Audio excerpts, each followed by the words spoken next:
आप भी खेती के कंसेप्ट से करोड़ों रुपए कमा सकते हैं। आज ये वीडियो आपके लिए काफ़ी फायदेमंद होने वाली है। जिस प्रकार जसोर खेड़ी के अलग अलग रकबे में ऑर्गेनिक खेती से लाखों रुपए मंथली कमाए जा सकते हैं, एक ऐसा ही कंसेप्ट यहाँ पर तैयार किया जा रहा है। आइए आज की वीडियो के माध्यम से इसे देखने का और समझने का कार्य करते हैं। ये शहद के लिए यहाँ पर पेड़ों से शहद बनाने के लिए कंसेप्ट को इकट्ठा कर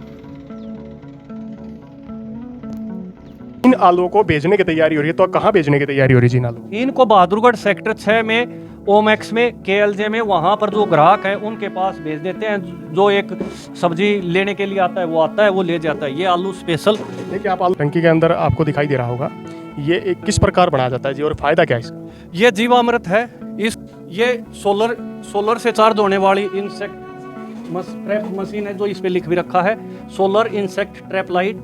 ये लाइट ऑन करने के बाद शाम को हम इसको लगा देते हैं, तो जो हानिकारक कीट है वे इसके पास आके जो 6 से 8 बजे तक फसलों को इनको खराब करने के लिए आते हैं, वे उसी टाइम इसको लगाया जाए। ऑर्गेनिक खेती करने का विचार बनाया, आयरन स्टैकिंग करवा दी, चारों तरफ लोहे के एंगल सीमेंट में गाड़ कर उसमें खेती शुरू की। पहले भिंडी उगाई, उसकी बड़ी अच्छी पैदावार हुई। थोड़े से एरिया में ईख बोया, उसका हमने गुड़ बनवाया। अभी सिसाना गांव में जो बहुत ही टेस्टी है, बढ़िया है, देखने में भी बढ़िया है, जैसे आज से 50 साल पहले बनता था वैसा ही गुड़ है। मिट्टी के बर्तन में बनाओ। मिट्टी का बर्तन इतना बड़ा हो नहीं सकता। प्राचीन काल में हमारे बुजुर्ग मिट्टी के बर्तन में ये घोल बनाते थे। आगे जो टमाटर होते हैं उनकी पहचान होती है कि साइज तो एक समान नहीं रहता। इस प्रकार के ऑर्गेनिक टमाटर होते हैं, आप देख पाएंगे इनके साइज में भी आप फर्क देख पाएंगे कि आपको साफ तौर पर फर्क दिखाई दे रहा होगा। आप देखें, बताइए जी टमाटर के बारे में बताएं आप। और इस पे बहुत लगती है, मतलब हर रोज लगभग 15-20 किलो के करीब जामुन इसमें से उतरती रहती हैं। रख रखे यहाँ पर ये खराब आलू हैं, इनसे जैव रसायन बना देंगे। इसलिए जो आलू खराब हैं खेत में, जो कट गए या कुछ जो घायल आलू हैं, जो खराब हैं, वो आलू हमने अलग डाल लिया। अब हम इनको एक टंकी में डाल के काट के, और इनका भी खाद बन जाएगा दोबारा से। इनको भी प्रकृति में नहीं डालेंगे कि ये बेकार हो जाए। यहाँ पर रेट चलता था और हमारा कोल्लू चलता था। ये कुआं सन 1958 में मेरे दादाजी चौधरी मांगेराम जी ने बनाया। पर आपको आलू का पूरा स्टॉक दिखाई दे रहा है। तो देखिए जी, ये कौन सी फसल तैयार की गई? ये खीरे की पौध तैयार कर रखी है, अभी लगाएंगे। ये आज लगानी है, इसलिए इनमें पानी नहीं दिया। आज इनको निकाल के आज इनको प्लांट करा देंगे। और एक बार आलू और दिखाएं जी, कैसे आपके ऑर्गेनिक आलू हैं। देखिए पूरे आलू का स्टॉक यहाँ पर आपको दिखाई दे रहा है। इससे खेती की जा रही है, अलग अलग चीज़ों का प्रयोग किया जा रहा है और अलग अलग चीज़ों को एक दूसरी से अटैच करके यहाँ खेती में सुधार के भी प्रयोग लाए जा रहे हैं। जिस प्रकार आपने देखा कि वर्तमान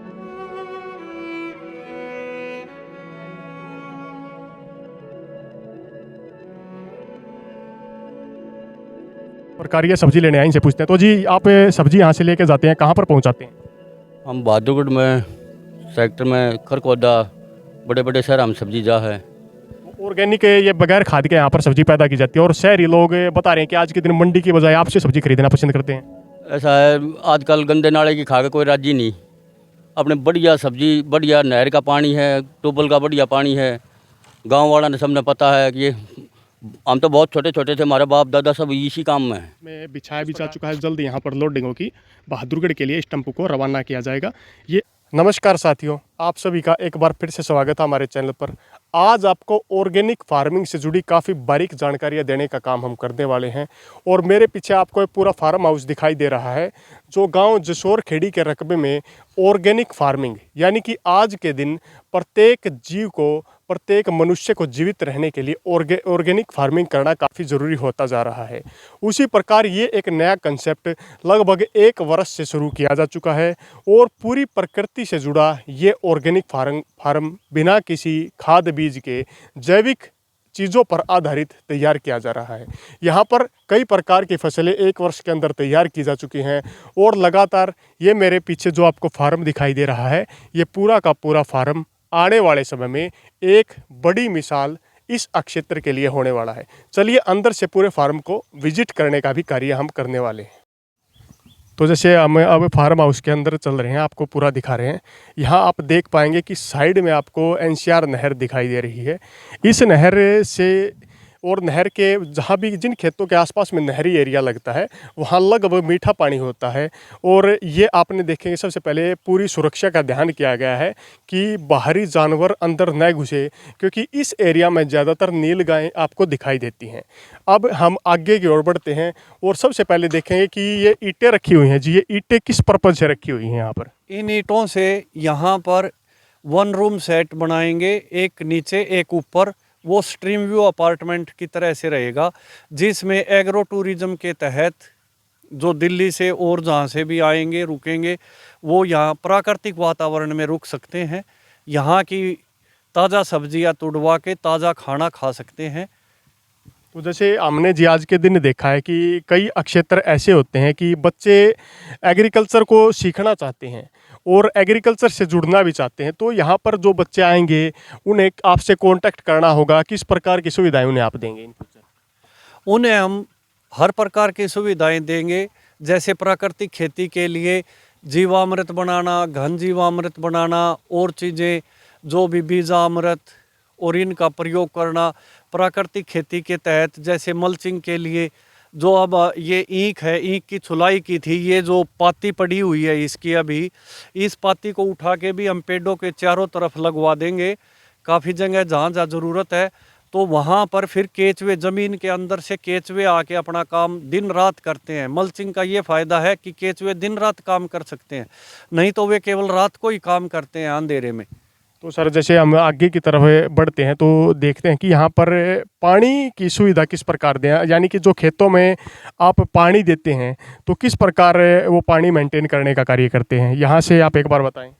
यहाँ पर सन 1972 से बिजली का कनेक्शन है और ट्यूबवेल है। 4 इंची का बहुत बढ़िया पानी आता है और हम उसको पाइपलाइन के माध्यम से अपने जो दूसरे नहर के दूसरी तरफ है वहाँ भी ले जाते हैं। तो ये पानी और कुआं है, पहले यहाँ रेट चलता था। ये सन 1958 में कुआं बनवाया था मेरे दादाजी ने और ये मकान सन 1962 में बनाया था। तब यहाँ पर एक गाय और एक बैल की जोड़ी हमेशा रहती थी। अब हम भी उसी कंसेप्ट को फिर से शुरू करना चाहते हैं, जो मेरे दादाजी ने किया उसी को आगे बढ़ाना चाहते हैं। तो जैसे अब आपको पेड़ों के बारे में कुछ जानकारी देते हैं, तो सर ये जो पेड़ दिखाई दे रहा है ये किस चीज़ के लिए का पेड़ है और क्या फ़ायदा रहेगा इससे? इस पेड़ पर जो फूल आते हैं गुलाबी रंग के, बैंगनी रंग के, ये जैसा कि इसके पत्ते का साइज बता रहा है ये हार्ट की तरह, तो इसके उन फूलों की सब्जी हार्ट के बीमार आदमी को अगर सब्जी में 1 फूल 2 फूल डाल लें तो वो बहुत बढ़िया काम देता है। ये औषधीय पौधे हैं। और कौन कौन से पौधे हमारे पास हैं, एक बार ये बताने का काम करें आप।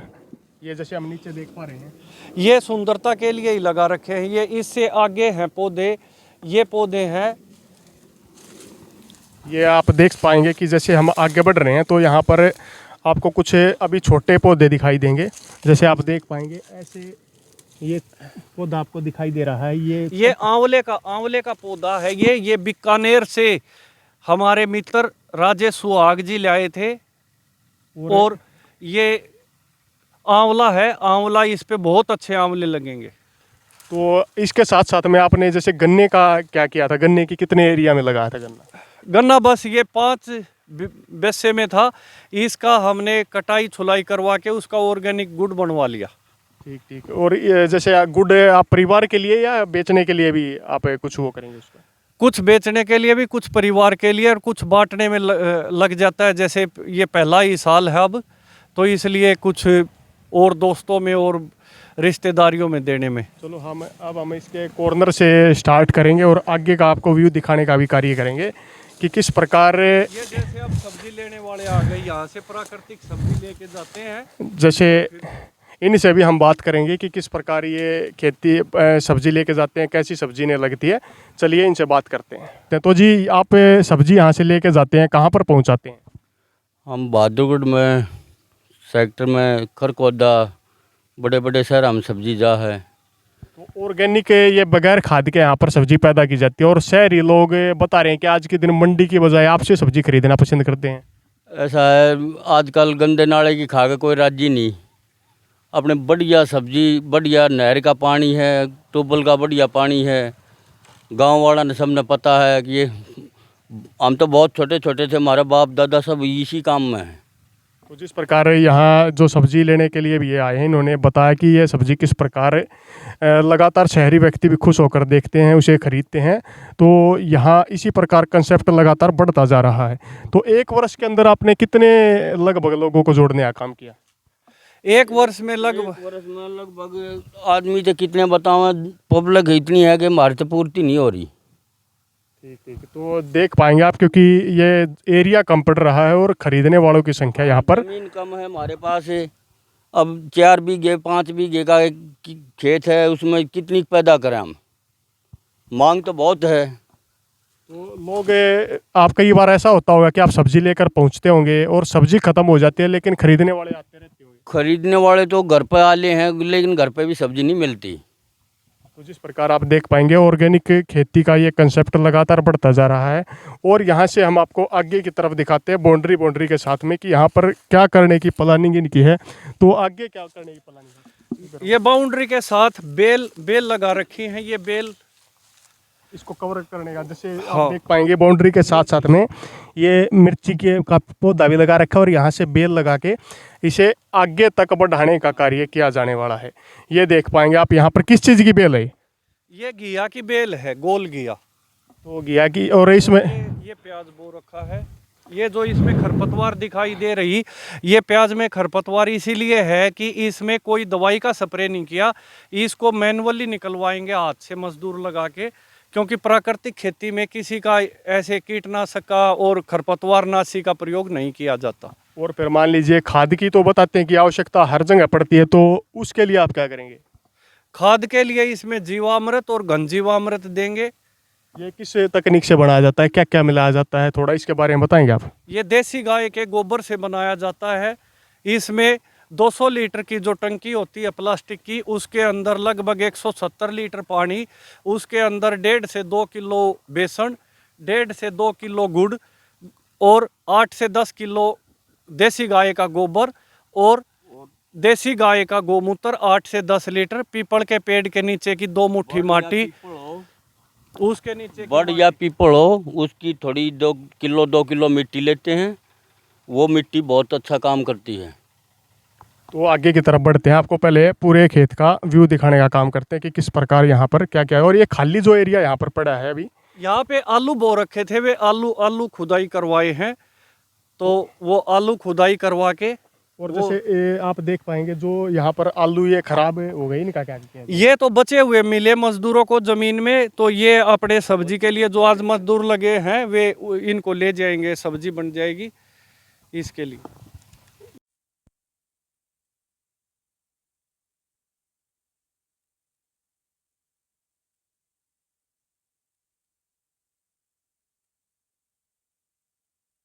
आपको मेरे पीछे गेट दिखाई दे रहा होगा।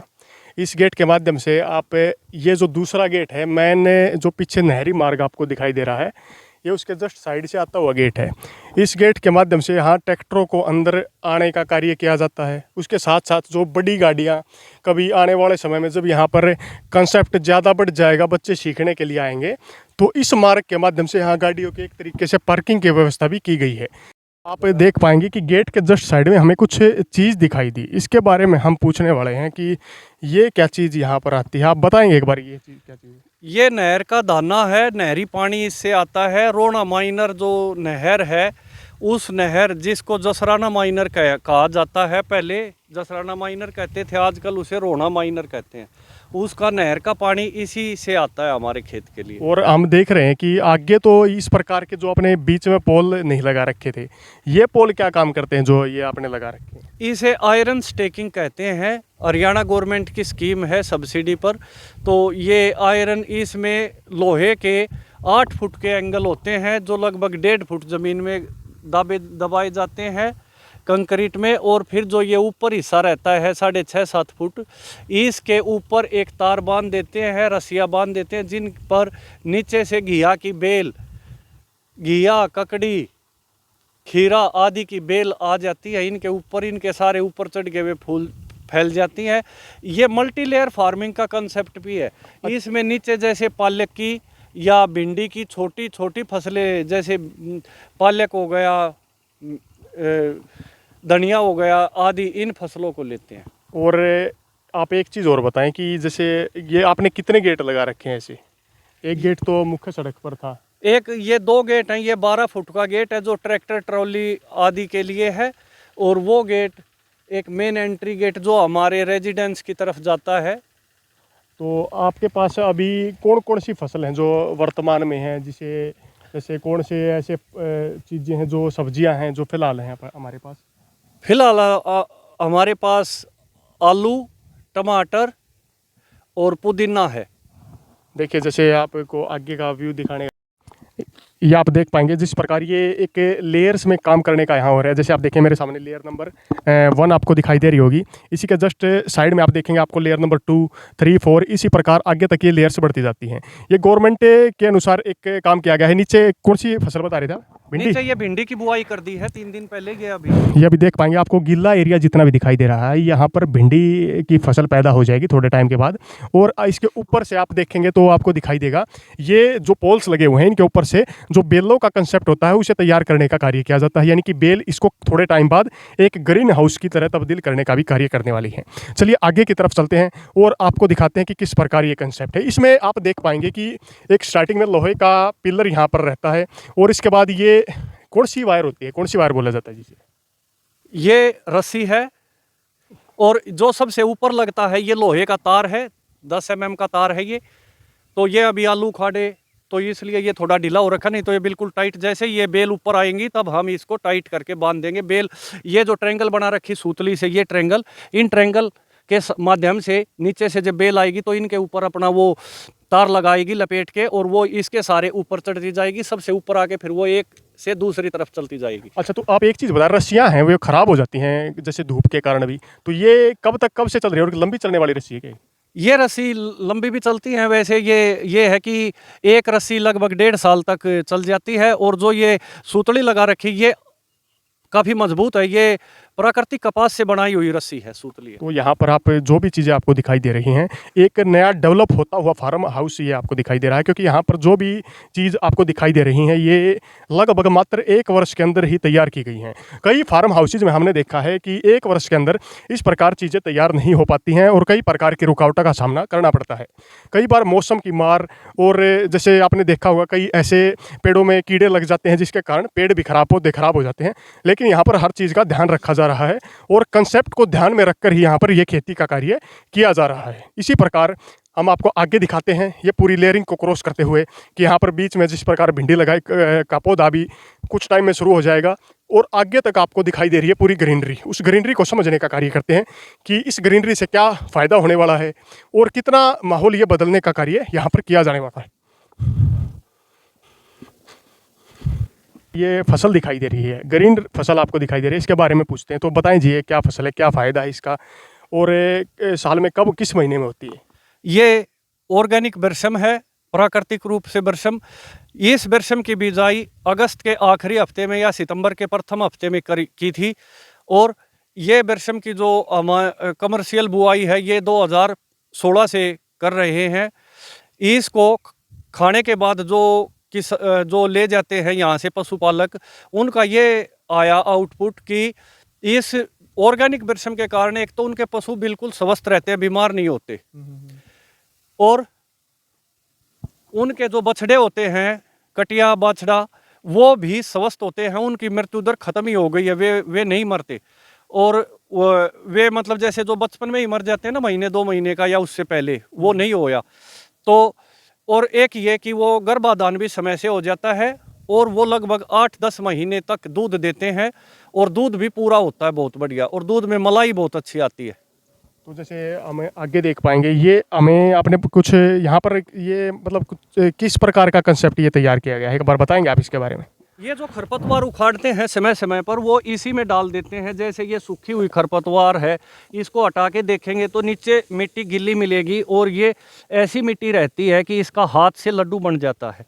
जिसका ऐसे लड्डू बन जाए, जो ऐसे बन जाए, ये इसमें केचुए दिन रात काम करते हैं। नहीं तो केचुए केवल अंधेरे में रात को ही ज़मीन से ऊपर आके काम करते हैं, और इसमें वे 24 घंटे काम करते हैं। केचुआ दिन में लगभग 15 बार ज़मीन से ऊपर सतह तक आता है, फिर वापस चला जाता है, तो वो मिट्टी को खाता रहता है और निकालता रहता है, तो उससे बड़ी उपजाऊ मिट्टी हो जाती ये किस चीज़ का पौधा है और ये साथ में जो आपने लगा रखा? है। ये नींबू का पौधा है, नींबू। NRCC 7 और NRCC 8, ये नागपुर की क्वालिटी है। और इसमें नींबू का साइज बड़ा होता है, क्वालिटी क्या, किस चीज़ का फ़ायदा होता है इसमें? ये इसमें साइज भी बिल्कुल नॉर्मल साइज, और बहुत जो नींबू के अंदर, जो इसके नींबू के अंदर जो विटामिन सी होता है वो सबसे ज़्यादा मात्रा में पाया जाता है। तो देखा आपने यहाँ पर केचुए का कितना अच्छा कंसेप्ट तैयार किया गया है, और एक पॉइंट से दूसरे पॉइंट में पानी जाने के लिए भी यहाँ पर इस प्रकार के जगह जगह पर चीज़ें बनाई गई हैं। अब हम आगे की तरफ बढ़ते हैं। यहाँ पर भी केचुए के इसी प्रकार के कंसेप्ट तैयार किए गए हैं, और आगे देखते हैं। नींबू के आपको पेड़ दिखाई दे रहे हैं, नींबू के पौधे यहाँ पर लगाए गए हैं। लगभग कितने पौधे होंगे हमारे पास ये नींबू के? नींबू के 50 पौधे, 10 पौधे संतरे के, 10 मौसमी के, तो 70 पौधे हैं जो ये सिट्रस फ्रूट्स के हैं, और 50 पौधे हैं वे अमरूद के हैं।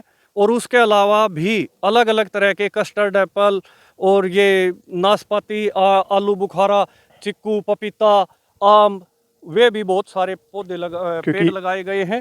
अभी आप देख पाएंगे कि फार्म हाउस को मात्र 1 साल का ही समय हुआ है। यहाँ पर आपको अलग अलग प्रकार के पौधे दिखाई दे रहे हैं, और हमने जितना भी देखा है कि लगभग हर पौधा बिल्कुल जीवित अवस्था में है, ग्रीन का ग्रीन, जैसे हरियाली भरा दिखाई दे रहा है। इसी प्रकार आगे की तरफ आपको इस हरियाली के अंदर से दिखाते कि हमने एक पॉइंट से चलना स्टार्ट किया था और कितना समय हो गया, अभी फार्म हाउस के हम लास्ट पॉइंट पर भी नहीं पहुँच पाए हैं। इसी प्रकार ये लगातार एक बाग के रूप में भी पीछे का हिस्सा आपको दिखाई दे रहा है। ऑर्गेनिक सब्जियां यहाँ पर आपको दिखाई दे रही हैं। चलिए आखिरी पॉइंट की ओर और आपको दिखाते हैं आगे का व्यू।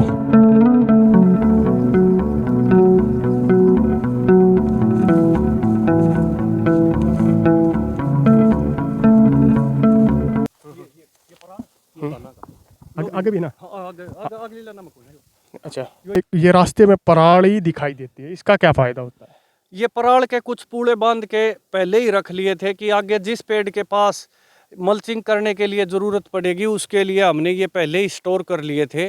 एक मल्चिंग जो शब्द है, कई लोग इसे समझ नहीं पाते, एक बार इसके बारे में बताएंगे कि क्या इस शब्द का क्या प्रयोग होता है, मतलब क्या किस लिए प्रयोग किया जाता है? मल्चिंग का ये होता है कि पौधे के तने से 4 उंगल दूर चारों तरफ जो हम एक लेयर बना देते हैं, जिसमें से जैसे ज़मीन में कहीं भी आपको घास फूस सूखा या वैसा गिरा दिखाई दे 3-4 दिन से, तो उसको हटा के देखेंगे तो उसके नीचे ना नमी मिलेगी।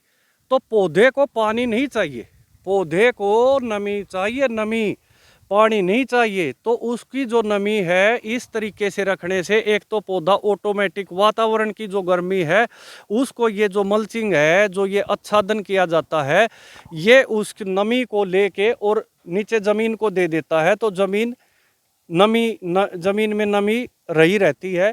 पौधे को पानी की आवश्यकता बहुत कम पड़ती है। जितनी भी बरसात होती है उसी बरसात से ये पौधे काम चला लेते हैं अपना पानी का। इनको अलग से एक्स्ट्रा पानी की ज़रूरत इतनी नहीं पड़ती। कभी कभी गर्मियों में हम देते हैं। तो आपने देखा कि पौधों को गर्मी से बचाने के लिए भी ये एक पराली का देसी कंसेप्ट इसे बोल सकते हैं, ये काफ़ी फ़ायदेमंद रहता है।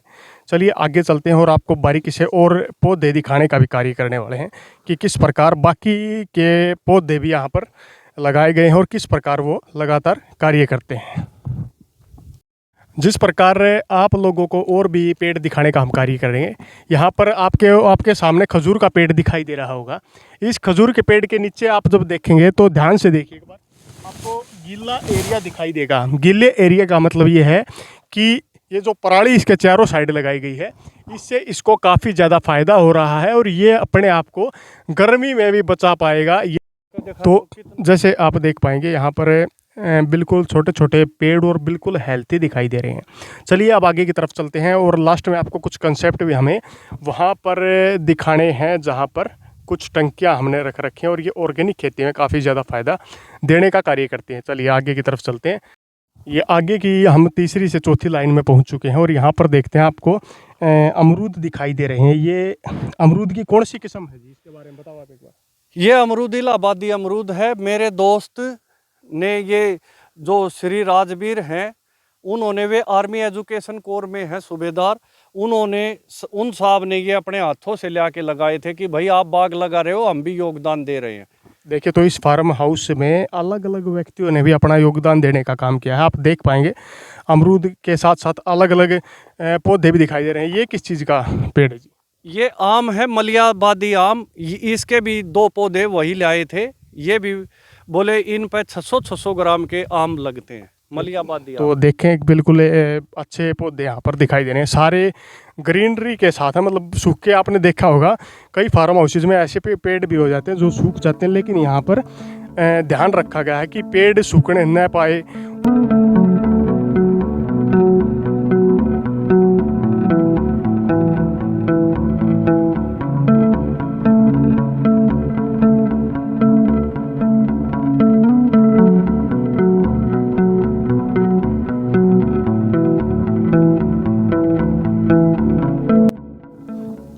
तो जिस प्रकार देख पाएंगे हम यहाँ पर, आपने देखा होगा ये डंडे इस प्रकार खड़े कर रखे हैं पेड़ को सपोर्ट देने के लिए, और आपको पेड़ दिखाई दे रहे हैं आगे तक ऐसा ही आपको दिखाई दे। तो किस चीज़ का पेड़ है जी? ये हिसार सफ़ेदे का पेड़ है, हिसार एग्रीकल्चर यूनिवर्सिटी से लाए थे। ये कलमी पेड़ है।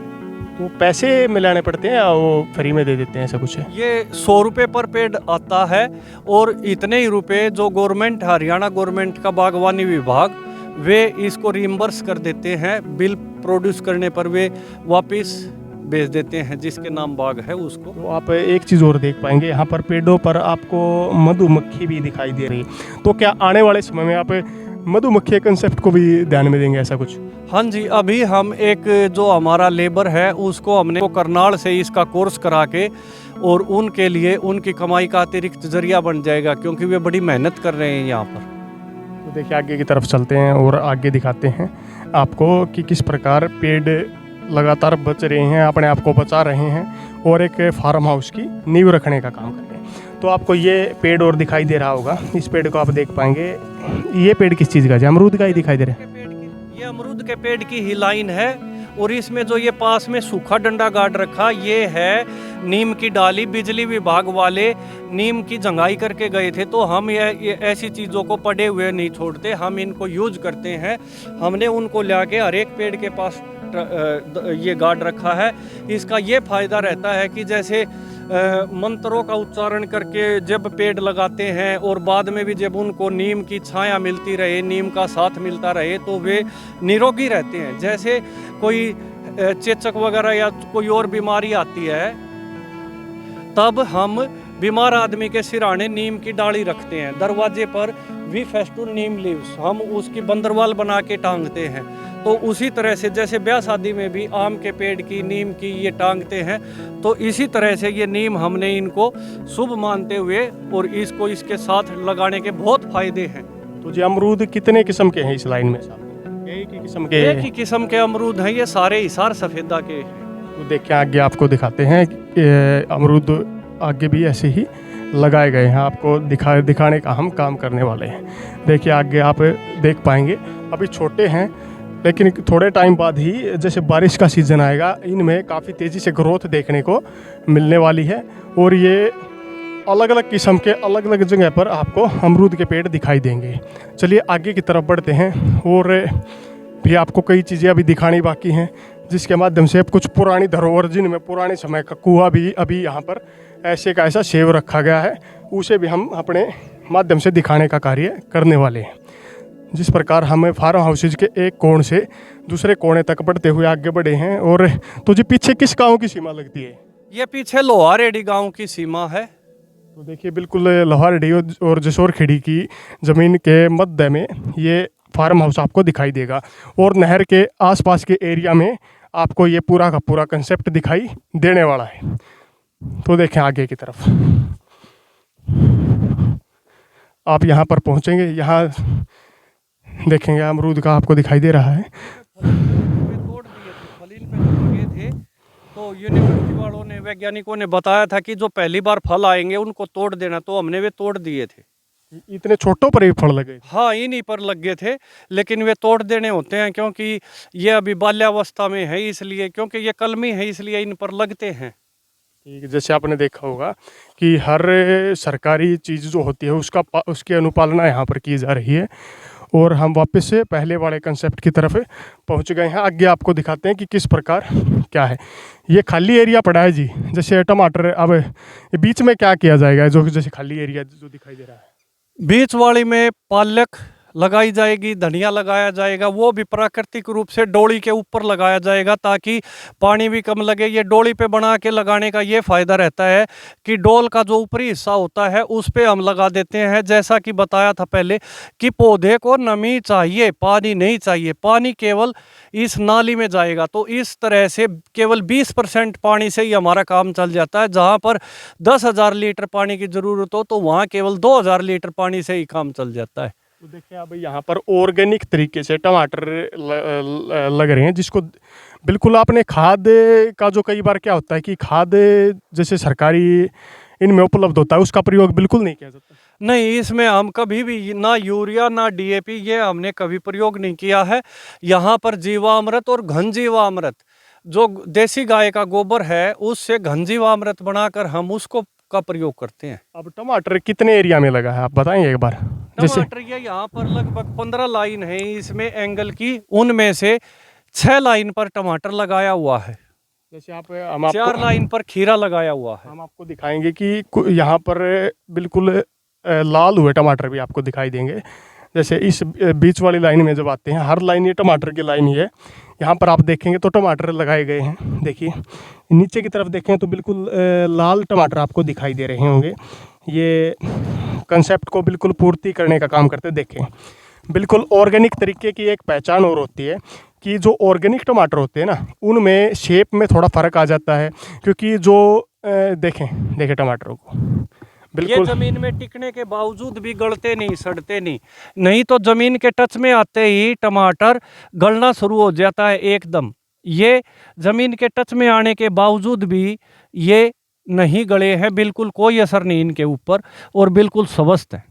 तो देखें टमाटरों के इस प्रकार का कंसेप्ट यहाँ तैयार किया गया है। आगे तक आप देखें तो आपको टमाटर अलग अलग जगह पर दिखाई देंगे। तो आगे की तरफ हम चलते हैं और दिखाते हैं कि किस प्रकार यहाँ पर टमाटरों का भी अच्छे से मेंटेन करके रखा गया है। आज के सीजन में अगर देखें तो बिल्कुल जिस प्रकार यहाँ साथ साथ खीरे की बेल भी आपको दिखाई दे रही हैं, जो सीजन अनुसार लगातार आगे बड़ी होती जा रही हैं और थोड़े टाइम बाद खीरे भी इन पर आपको लगे हुए दिखाई देंगे। इसी प्रकार आप टमाटर देख सकते हैं, टमाटरों की बेल लगातार आगे तक आपको ऐसे ही दिखाई देंगे। सारी टमाटरों की पैदावार है इस साइड भी, और ये जितनी आपको लोहे की ग्रिल के साथ साथ में दिखाई दे रही हैं, सारी लगभग टमाटरों की पैदावार ही आपको दिखाई दे रही हैं।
टमाटरों की और इनकी चीज़ों को आपने बारीकी से देख लिया। अब यहाँ पर रखी इस टंकी का कुछ राज है, उस राज के बारे में पूछने वाले हैं।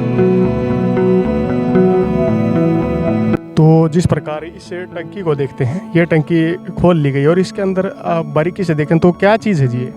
ये नीम के पत्ते हैं, डंडी के साथ ही नीमास्त्र, नीम का घोल बनाने के लिए ये इनमें बनाया भी था पहले भी, वो हमने यूज कर लिया, टंकी से निकाल लिया था। और ये नीमास्त्र के लिए है ये टंकी। इससे क्या फ़ायदा होता है जी और कैसे इसको बढ़ाया जाता है? ये नीम के पत्ते, गोमूत्र टंकी में डाल के और इनको छोड़ दिया जाता है, तो उससे फिर ये कुछ हम इसको पतीले में उबाल भी देते हैं। पतीले में जो पत्ते पत्ते उबालते हैं, पत्ते पीस के जो उबालते हैं, वो फिर ढक के रख देते हैं 48 घंटे तक, उससे नीमास्त्र बन जाता है। और जैसे जी और कौन कौन से अपने पास ऐसी तकनीक है जी जिससे हम पेड़ों में देते हैं जब इनमें कई प्रकार के कीटाणु लग जाते हैं? जो कीटाणु जो नीम से, जैसे जड़ों में आने वाले हानिकारक कीटाणु, इससे नीमास्त्र देने से वे मर जाते हैं, दूर हो जाते हैं, वे आते ही नहीं खेत में आने ही बंद हो जाते हैं। तो शुरू में बहुत ज़्यादा देना पड़ता था, अब तो ये बहुत ही कम हो गया।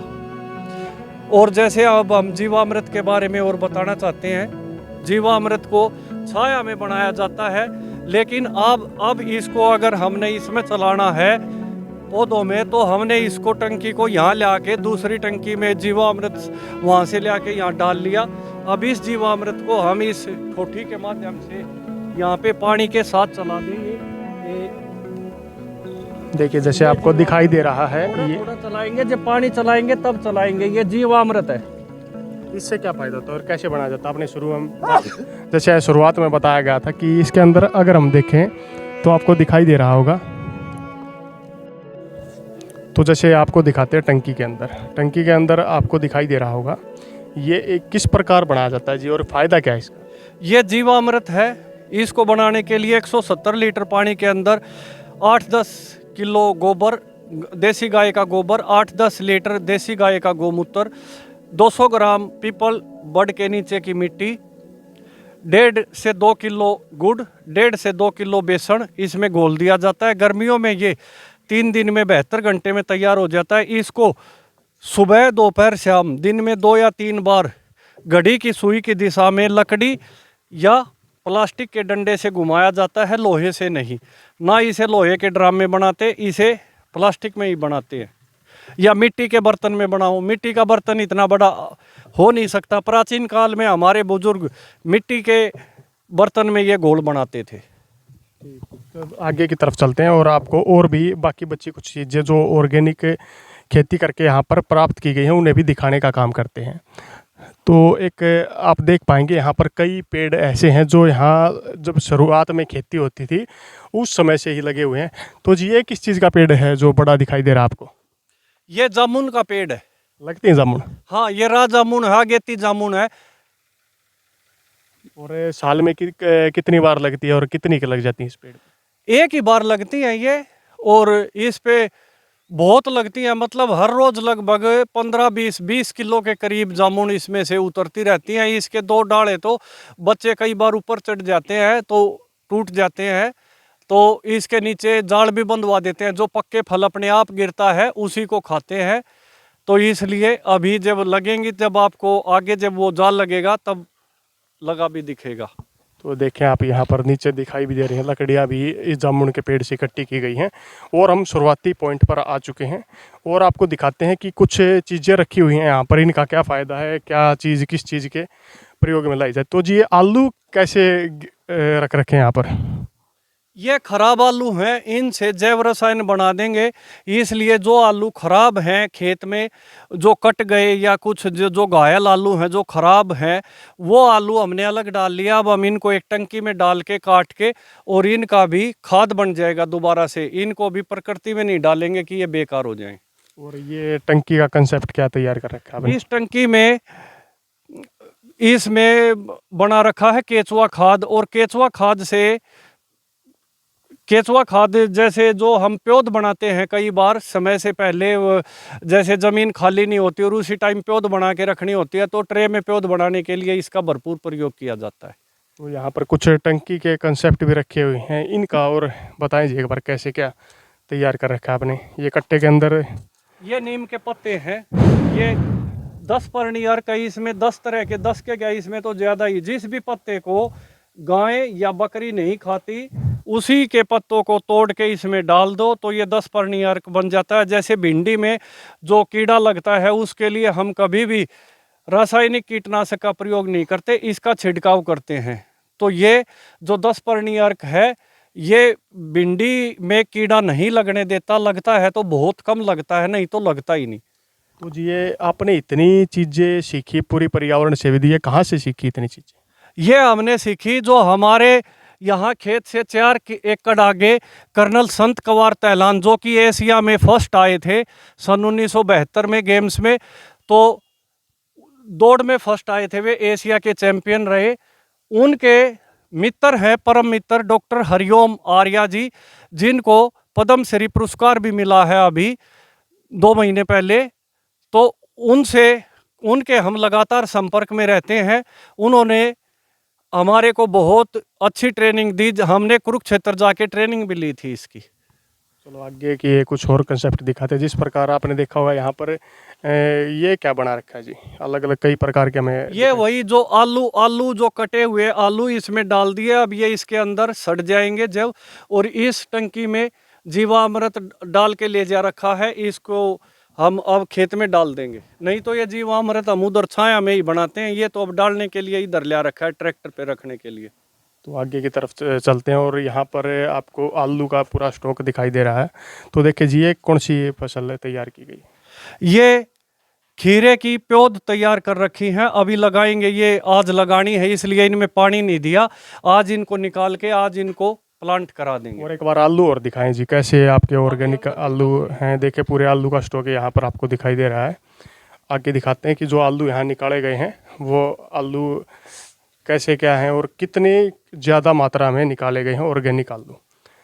तो देखें यहाँ पर पैक किए गए हैं, आप देख पाएंगे पूरे आलू। कितने आलू निकले होंगे जी टोटल? आलू ये 2 बीघे में लगभग 170 कट्टे भरे हैं। एक कट्टे का वजन लगभग 55 किलो के करीब है। और कई प्रकार की यहाँ हमें अत्याधुनिक मशीन भी दिखाई दे रही है। ये किस चीज़ की मशीन है जी? ये सोलर से चार्ज होने वाली इंसेक्ट ट्रैप मशीन है, जो इस पे लिख भी रखा है सोलर इंसेक्ट ट्रैप लाइट।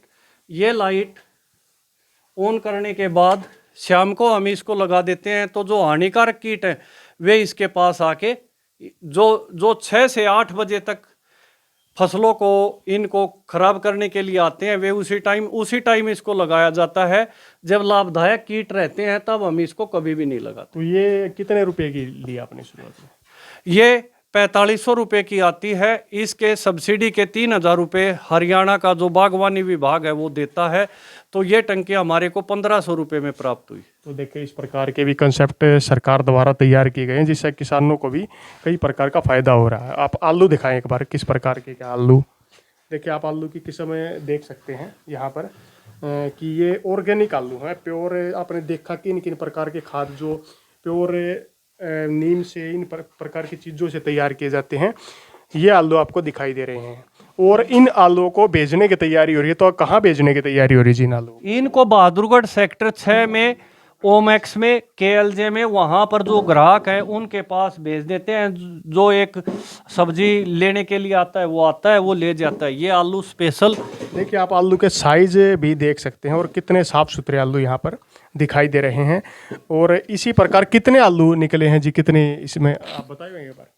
170 कट्टे में से लगभग ऐसे जो 100 कट्टे आलू हैं वे बड़े ज़बरदस्त निकले हैं। बाकी हमने इसमें कीटनाशक का प्रयोग नहीं किया, इसलिए कुछ जो है यहाँ पर नहर नज़दीक है, इसलिए कुछ आलूओं में एक कीड़ा लगता है। लेकिन वो नीम का पानी जब हमने उनमें साथ चला दिया तो वो भी लगते ही ख़त्म हो गया था। तो वो भी है कुछ एक में। और हम टमाटर और देखते हैं, जैसे अभी आते टाइम ही ये टमाटर लेके आए थे, तो टमाटर भी देखें आप। ऑर्गेनिक जो टमाटर होते हैं उनकी पहचान होती है कि साइज़ तो एक समान नहीं रहता। इस प्रकार के ऑर्गेनिक टमाटर होते हैं, आप देख पाएंगे इनके साइज़ में भी आप फ़र्क देख पाएंगे कि आपको साफ तौर पर फ़र्क दिखाई दे रहा होगा। आप देखें एक बार। बताइए जी टमाटर के बारे में बताएं आप एक बार। टमाटर ये 2 तरह के टमाटर हैं, 2 बीज हैं। ये कुछ चेरी टमाटर हैं। ये चेरी टमाटर पूसा की किस्म है, जो पूसा से बीज ले आके लगाया गया था। ये चेरी टमाटर छोटे ही रहते हैं। ये दूसरे हैं, ये अपने देसी टमाटर हैं। तो ये फ़र्क है इस प्रकार। और एक जी यहाँ पर एक कुआं आप बता रहे थे, एक बार कुआं और दिखाएं कि किस प्रकार पुराने समय से ही यहाँ पर खेती लगातार की जा रही है। आइए अभी दिखाते हैं। तो देखें आपको कुआं भी दिखाने का कार्य करते हैं कि पहले कुएं से भी खेती होती थी, पीने का पानी भी यहाँ से लिया जाता था। और ये कितने गेट लगा रखे हैं जी? तीसरा गेट आ गया। ये छोटा गेट हमने जब कुएं से पानी उठाते हैं, एसटीपी पंप से हम कुएं से पानी उठाते हैं, तो कुएं से पानी उठाने के लिए इधर आने के लिए ये हमने एक स्पेशल रास्ता बना रखा है। कुएं का पानी बहुत, यहाँ पर रहट चलता था और हमारा कोल्लू चलता था। ये कुआं सन 1958 में मेरे दादाजी चौधरी मांगे राम जी ने बनाया। तो देखें कितना पुराना कुआं है, और आज भी हम कई बार देखते हैं कुओं में इतनी सफाई नहीं होती, लेकिन इसका पानी फिर भी हमें काफ़ी ठीक दिखाई दे रहा है। इसके पीछे क्या कारण है भाई? जब तक हम कुएं के पानी को बार बार प्रयोग करते रहेंगे तब तक वो कुएं का पानी साफ रहता है। जब कुएं निष्क्रिय हो जाते हैं, उनका पानी प्रयोग नहीं करते, तो अब उनमें सडन दुर्गंध पैदा हो जाती है। तो इस प्रकार आपने इसे पूरे फार्म हाउस के कंसेप्ट को देखा। यहाँ पर अलग अलग प्रकार से खेती की जा रही है, अलग अलग चीज़ों का प्रयोग किया जा रहा है, और अलग अलग चीज़ों को एक दूसरी से अटैच करके यहाँ खेती में सुधार के भी प्रयोग लाए जा रहे हैं। जिस प्रकार आपने देखा कि वर्तमान में फसल यहाँ पर जो पैदा की गई है, उन फसलों से क्या फ़ायदा हुआ है, क्या नुकसान हुआ है, और ये भी देखने को मिलता है। यहाँ पर जैसे आलू की एक खपत पैदा की गई, जो लगभग शहरी ग्राहक इसे खुश होकर लेते हैं, और ग्रामीण क्षेत्रों में लगातार ये प्रचलन और ये चीज़ें बढ़ती जा रही हैं। ये भी एक देखनीय और दर्शनीय विषय होगा। चले इसी के तो जिस प्रकार ऑर्गेनिक खेती का कंसेप्ट देश भर के अलग अलग राज्यों में बढ़ता जा रहा है, उसी प्रकार हरियाणा के एक राज्य से आज हम आपको ऑर्गेनिक खेती के बारे में परिचित करवाने का कार्य करने वाले हैं। तो हमारे साथ सर मौजूद हैं, इनसे बात करते हैं और पूछते हैं कि ऑर्गेनिक खेती का कंसेप्ट कैसे इनके मन में आया और इन्होंने शुरू में क्या किया है। तो सर बताइए। मेरी उम्र अब 73 ईयर्स है, 73 साल। मैंने 68 में जाट स्कूल रोहतक से हायर सेकेंडरी पास की, 71 में जाट कॉलेज से बीए पास की, और 1973 में पंजाब यूनिवर्सिटी चंडीगढ़ से एमए पास की, और उसके बाद कॉलेज में भूगोल प्राध्यापक के तौर पर नौकरी की। पहले आईसी कॉलेज रोहतक में, उसके बाद गवर्नमेंट कॉलेज झज्जर, फिर गवर्नमेंट कॉलेज बहादुरगढ़ और जाट कॉलेज हिसार में। इस तरह से 30 साल कॉलेज लेक्चरर के तौर पर काम किया, और फिर एसोसिएट प्रोफेसर के पद से 2009 में रिटायर हुआ। फिर मैंने अखबारों में भी पढ़ा कि पोल्यूशन भी बहुत ज़्यादा बढ़ता जा रहा है, और जो उत्पादन हैं, जो खाने पीने की वस्तुएं हैं, उनमें काफ़ी अडल्ट्रेशन है। इसलिए अपने खेत का बढ़िया पानी है, और यहाँ पर मैंने फिर सोचा कि लोगों को रोज़गार भी मिलेगा। 3 एकड़ में इस तरह की ऑर्गेनिक खेती करने का विचार बनाया। आयरन स्टैकिंग करवा दी, चारों तरफ लोहे के एंगल सीमेंट में गाड़ कर उसमें खेती शुरू की। पहले भिंडी उगाई, उसकी बड़ी अच्छी पैदावार हुई। थोड़े से एरिया में ईख बोया, उसका हमने गुड़ बनवाया अभी सिसाना गांव में, जो बहुत ही टेस्टी है, बढ़िया है, देखने में ही बढ़िया है। जैसे आज से 50 साल पहले बनता था वैसा ही गुड़ है। और 1 एकड़ में नींबू और अमरूद के लगभग 50-50 पेड़ हैं। उनके अलावा और भी पेड़ हैं, जैसे संतरे का है, माल्टे का है। इस तरह से उनकी सफाई रखने के लिए, क्योंकि वीड्स वगैरह हो जाते हैं, खरपतवार, 3-4 आदमियों को रोज़ाना यहाँ काम भी मिलता है, और ये भी अच्छा फ़ायदा है। मैं यहाँ सुबह से शाम तक बढ़िया हवा में पोल्यूशन फ्री में रहता हूँ अपने खेत के मकान के आगे, और सब कुछ ठीक चल रहा है। ट्यूबवेल का बढ़िया मीठा पानी है, बिजली का कनेक्शन है परमानेंट। और तो सर जैसे एक नाम का और बताएं, आपका नाम क्या है? मेरा नाम ध्यान सिंह है।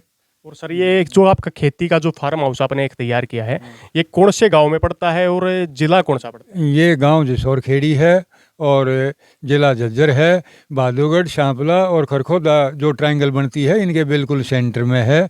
और यहाँ से जो कटरा हाईवे बनने लग रहा है केएमपी में से, उससे ये 2 किलोमीटर की दूरी पर है। और जसौर खेड़ी से लवारेडी रोड और जसौर खेड़ी से दहकोरा रोड के बीच में एनसीआर नहर के साथ है, बिल्कुल गेट लगा हुआ है। यहाँ 2 गेट लगे हुए हैं, एक ट्रैक्टर के आने के लिए, एक कार वगैरह के आने के लिए है। तो जैसे आपके मन में विचार आया, तो आपने कब से स्टार्ट कर रखा है काम? ये वैसे तो 2016-17 से अपने घर लायक पैदा करते थे, लेकिन अब पिछले 1 साल से थोड़ा सा बिक्री लायक भी है। उत्पादन जैसे धान था, धान भी ऑर्गेनिक था, वो धान अवेलेबल है। अब आलू थे, ये थे कि थोड़ी ही जगह में थे, केवल आधे किले में, लेकिन ये कोई 125 मन के करीब इनकी पैदावार हुई, और ये भी ऑर्गेनिक है सब। तो अगर आपसे कोई ऑर्गेनिक आलू खरीदना चाहे आज के दिन, तो कैसे खरीद पाएगा और कहाँ से उसे ये चीज़ें लेनी पड़ेगी? एक बार इसके बारे में। हमारे खेत में आके यहाँ से ले जाओ, या मैसेज भेज दो, बहादुरगढ़ से ले लो, सेक्टर 6 से और पटेल नगर से। तो आज के दिन आपने भी देखा होगा कि शहरी आबादी जहां बहादुरगढ़ में आप देखते होंगे तीसरे दिन कि एयर क्वालिटी इंडेक्स जो है वो लगभग 300 से 500 के बीच में रहता है। और वो इंडेक्स रहते हुए भी आप जो लोग कार्य करते हैं, लेकिन वहाँ पर हमने देखा है कि जी बहादुरगढ़ में जो फसलों मतलब सब्जियाँ आती हैं मंडी के अंदर, वो बताते हैं कि वो नाले की तरफ से आती हैं और वो तुरंत खराब हो जाती हैं। उसका क्या कारण है? उसका कारण यही है कि जो गंदा नाला है वो उसको बहुत ज़्यादा एक्सेस में खुराक दे देता है, और उसमें पानी में भी केमिकल हैं, तो उससे ज़रूरी बात है कि जो भी फसल होगी वो पूरी हेल्दी नहीं होगी। ये है तो ना, आपने ये सर के विचार सुने कि किस प्रकार इन्होंने ऑर्गेनिक खेती को एक अच्छे तरीके से मेंटेन करने का काम पिछले 1 साल से किया है। सर जो आपने एक ये लोहे की हम पीछे देख पा रहे हैं कि रेलिंग लगा रखी है, ये मतलब पशुओं से बचाने के लिए भी और एक अच्छा एनवायरनमेंट मेंटेन करने के लिए। मेन मकसद तो इनका यही था कि जंगली जानवर जो है ना, जैसे रोज़ है, नीलगाय कहते हैं जिनको, हैं, उनसे ये बाग और दूसरी सब्जियां वगैरह ख़राब ना हो, वो उनको ख़राब कर देते हैं, नष्ट कर देते हैं, इसलिए प्रोटेक्शन तो ज़रूरी है।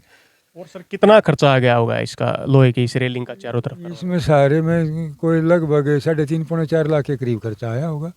तो चलिए अब आपको पूरे ऑर्गेनिक फार्मिंग किस प्रकार की जाती है, किस प्रकार यहाँ लगातार काम जो 1 साल से ये मेहनत कर रहे हैं, क्योंकि आपको पहले दिखाएंगे कि आपने नॉर्मल खेत देखा होगा, लेकिन 1 साल में इतना बड़ा बदलाव यहाँ पर किस प्रकार किया गया।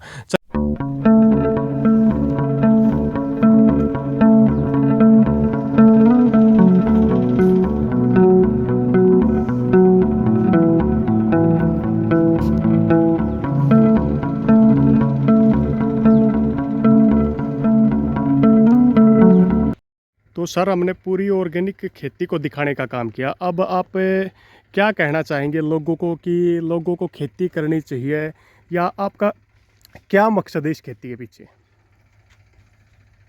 माई aim is not to fetch more and more money, यानी मेरा मकसद ये नहीं है कि इससे धन कमाया जाए। ये तो सिर्फ ये है कि लोग इसको देख कर प्रेरित हों और लार्ज स्केल पर इस तरह की खेती करने लगें, ताकि खाने वालों का भी स्वास्थ्य ठीक रहे। खेती है इसलिए ये महंगी पड़ती है, क्योंकि वीडिसाइड और पेस्टिसाइड का प्रयोग नहीं किया जाता। और सर जैसे लोगों के मन में एक चीज़ रहती है कि ऑर्गेनिक खेती वे करेंगे तो उन्हें बचत नहीं होगी, जैसे नॉर्मल खेती करते हैं खाद बीज लगा देते हैं लोग बाग, तो ज़्यादा बचत होती है। तो इसके बारे में क्या कहना चाहेंगे आप? देखो जब वो लार्ज स्केल पर करेंगे ना, और 1-2 बार उसको बीज को उखड़वा देंगे, तो फिर उसका बीज ही नहीं बनेगा, फिर वो लागत नहीं आएगी। ये तो शुरू की बात है, शुरू में होता है ज़्यादा खरपतवार, उसको एक बार निकालने के बाद फिर बीज ख़त्म हो जाएगा। और अगर आपसे कोई मिलना चाहे या खेती के बारे में कुछ डिटेल प्राप्त करना चाहे, आपसे जो ऑर्गेनिक चीज़ें आपने उगाई हों ख़रीदना चाहें, तो एक बार एक एड्रेस कन्फर्मेशन के लिए बता दें कि कहाँ उन्हें आना पड़ेगा। बहादुरगढ़ सेक्टर 6 में एक सब्जी की मेन दुकान है, उस पर भी हमारा माल जाता है। दूसरा पटेल नगर में DSRJ स्कूल के पास है, वहाँ भी है हमारी बिल्डिंग दूसरे कोने पर। शुक्रवार को उसके आगे भी आलू वगैरह बिकते हैं। और फिर ये खेत तो है ही, फिर जिसने जो भी डिमांड हो वो मैसेज भेज दे। देखे तो सर का मैं नंबर या जो पोस्टर जो बनवा रखे हैं ना, वो इस वीडियो में अटैच करने का काम करूँगा। अगर किसी भी व्यक्ति को कोई जानकारी चाहिए तो उस नंबर के माध्यम से आप संपर्क कर सकते हैं। और सर एक जैसे आज के दिन चला हुआ है कि ज़्यादातर लोग गोबर की चीज़ों पर ध्यान देते हैं, क्या आने वाले समय में आप उन चीज़ों पर भी ध्यान देंगे इस एरिया में? जैसे गोबर से कि ईंटों से घर बनते हैं, या गोमूत्र का प्रयोग किया जाता है, ज़्यादातर जो खतरनाक जीव होते हैं उनकी। देखो ये जीवामृत वगैरह बनाने के लिए तो गोमूत्र का और गाय के गोबर का प्रयोग होता है, और उस बारे में मेरी नॉलेज नहीं है कि जो आपने क्या पूछा था। जैसे वो भाई साहब ने बता दिया था उनके बारे में तो कि जीवामृत कैसे बनाया जाता है। तो अब पशु भी रखते हैं कोई, या जो जैसे आप गोबर की जब लेते हैं तो कहाँ से लाते हैं उसके लिए? ये हमारे भतीजे हैं सुरेश, नरेश, अशोक, उनके पास हैं गाय, और वही गोबर लेते हैं। ये ज्वाइंट वेंचर है, वो भतीजे भी इसमें शामिल हैं। उन्होंने भी इस बार 1-1 एकड़ में ये ऑर्गेनिक खेती की है गेहूँ की। तो जैसे देखें सर से हमने बात की और नरेश ने, सुरेश ने, अशोक ने। तो देखें आप यहाँ देख भी सकते हैं कि इसको ले जाने के लिए टेम्पो आ चुका है और इसमें बिछाया भी जा चुका है। जल्द यहाँ पर लोडिंग होगी, बहादुरगढ़ के लिए इस टेम्पो को रवाना किया जाएगा। ये ऑर्गेनिक खेती का पूरा फार्म हाउस का आपने विजिट किया। मात्र 1 वर्ष के अंदर कितनी बदलाव आपको यहाँ देखने को मिल रहे हैं। आने वाले कुछ समय में आपको यहाँ और भी बड़े बदलाव देखने को मिलेंगे और ये फार्म हाउस काफ़ी ज़्यादा पहचान आने वाले समय में आसपास के एरिया में कायम करने का भी काम करने वाला है। तो सर एक चीज़ और बताइए, ये लोहे की एंगल किस लिए रखी है? ये लोहे की एंगल, ये चारों तरफ जो 4 दीवारी की थी यानी गाड़ी थी फेंसिंग के लिए, उसी में कुछ ज़्यादा ले आए थे ताकि इनकी हट वगैरह बनाई जाए जो देखने में सुंदर भी लगें और एंशिएंट भी लगें। जैसे 4 एंगल गाड़ के उनके ऊपर कुछ छप्पर वगैरह डाल दिया तो एक ऐसी सीनरी ही क्रिएट हो जाएगी कि भाई धूप से भी बचाव हो और जो यहाँ आते हैं स्कूलों के बच्चे और लोहारेडी सोरखेड़ी से सुबह शाम सैर करने के लिए आते हैं, वो भी यहाँ बैठ जाते हैं। इसी के साथ आप लोगों से विदा लेते हैं। जल्द नई वीडियो और नए कंसेप्ट में मिलते हैं। इसी के साथ जय हिंद, जय भारत।